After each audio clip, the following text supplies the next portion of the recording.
Those perfect off-white clouds shading a father's grey skin, the sun sketching his outline into the wrong landscape.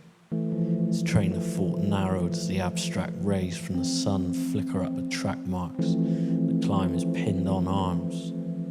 Standing there near alone, squinting those glazed-out mirrored eyes as he plays along to the music.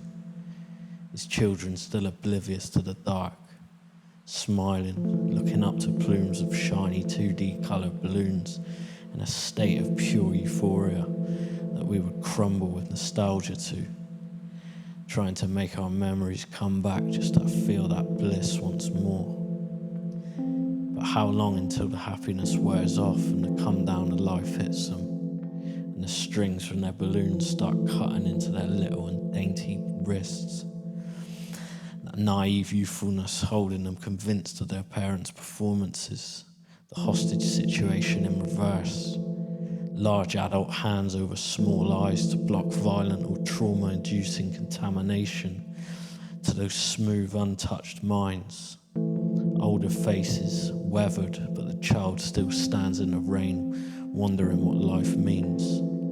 No hands big enough to cover ours. So it's psychoactive chemicals pumped into dehydrated bloodstreams, and somehow everything seems okay in that paid-for minute.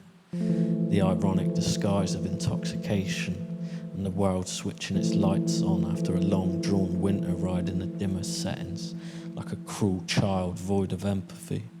Our narrow, washed heads sold to the idea of being alive but not having to participate in the living. An expensive holiday from the mind that we will pay back heavily in suicidal awakenings, but somehow still having the obsession for more. Some kind of twisted paradox that had majority of our heads packaged, wrapped and spun, eyes on a tracking update, waiting on the illusion of paradise capsulated in a Chinese chemical factory to arrive without moving a fatigued or withdrawn muscle.